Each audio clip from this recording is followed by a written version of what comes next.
We are very disappointed by the US move, especially considering the deep and long-standing friendship between our two countries.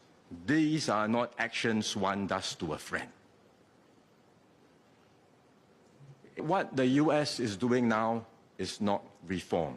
It is rejecting the very system it created. In Singapore's case, we have an FTA with America. We impose zero tariffs on US imports, and we actually run a trade deficit with the US, meaning we buy more from them than they do from us. If the tariffs were truly reciprocal, and if they were meant to target only those with trade surpluses, then the tariff for Singapore should be zero.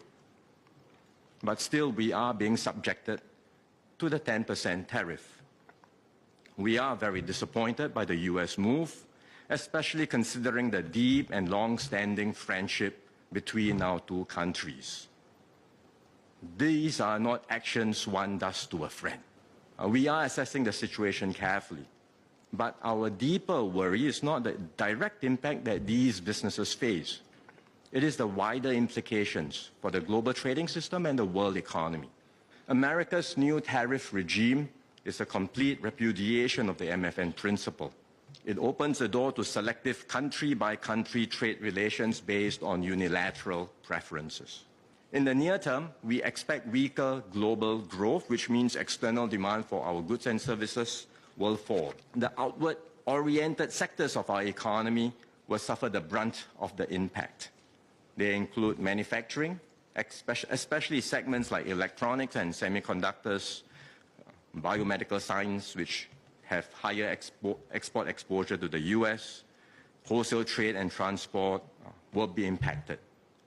The global uncertainty and dampened sentiments will also impact some services industries, including finance and insurance. Singapore may or may not go into recession this year, but I have no doubt that our growth will be significantly impacted. We had originally projected GDP growth of 1 to 3% for 2025. MTI is reassessing the growth forecast and will likely revise it downwards. Slower growth will mean fewer job opportunities and smaller wage increases for workers.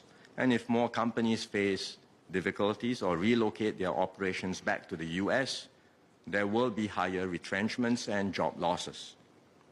For now, the measures announced in this year's budget will provide support for any short-term strain. We have a comprehensive package of measures for households and individuals. They will receive CDC vouchers, SG60 vouchers, and USAVE rebates to help with their cost of living. And there are targeted measures like